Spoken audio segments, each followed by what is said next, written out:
गेल्या काही दिवसांपासून सातत्यानं बारामतीत अपघात होत आहेत. बारामतीत वाहतूक कोंडी होते. बारामतीत रस्त्यावरती वाहनं थांबून राहतात. या सगळ्या पार्श्वभूमीवर प्रशासनावरती राग निघतोय. पण आज बारामतीच्या पेन्सिल चौकापासून बारामतीच्या बस स्थानकापर्यंत बारामती तालुक्यातील सुप्याच्या विद्याप्रतिष्ठानच्या विद्यार्थ्यांनी एक अभिनव उपक्रम राबवला आणि याची चर्चा बारामती शहरात रंगली. ही चर्चा होती एका वेगळ्या फलकांची.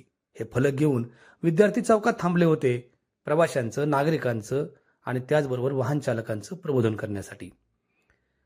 दोन वेगवेगळे विषय होते. एक होता अपघाताचा आणि दुसरा होता बारामतीच्या स्वच्छ ठेवण्याचा. यामध्ये आपण रस्त्यावरती गाडी लावतो आणि आपण चर्चा करतो अपघात वाढले त्याची. सुरुवात आपल्यापासून करायची आणि अपघात थांबवायचे. अशा स्वरूपाची विनंती करणारे विद्यार्थ्यांचे फलक प्रवाशांचं लक्ष वेधून घेत होत्या. आणि आज सकाळी बारामतीचा चौक या आगळ्या वेगळ्या स्लोगन आणि वेगवेगळ्या वाक्यांनी बारामतीकरांचं लक्ष वेधून घेत होता. वेगवेगळ्या प्रकारचे फलक घेऊन हे विद्यार्थी शांतपणे गांधीवादी विचाराच्या आंदोलनात्मक पावित्र्यात थांबून होते. आणि यातून प्रवाशांचं तर प्रबोधन होत होतंच, पण याच्या पलीकडं बारामतीमध्ये वेगळा विचार करायला लावणारे विद्यार्थी देखील आहेत याची देखील मूर्तिमंत साक्ष देत होते. दिल्लीमध्ये असाच प्रयोग विद्यार्थ्यांनी राबवला.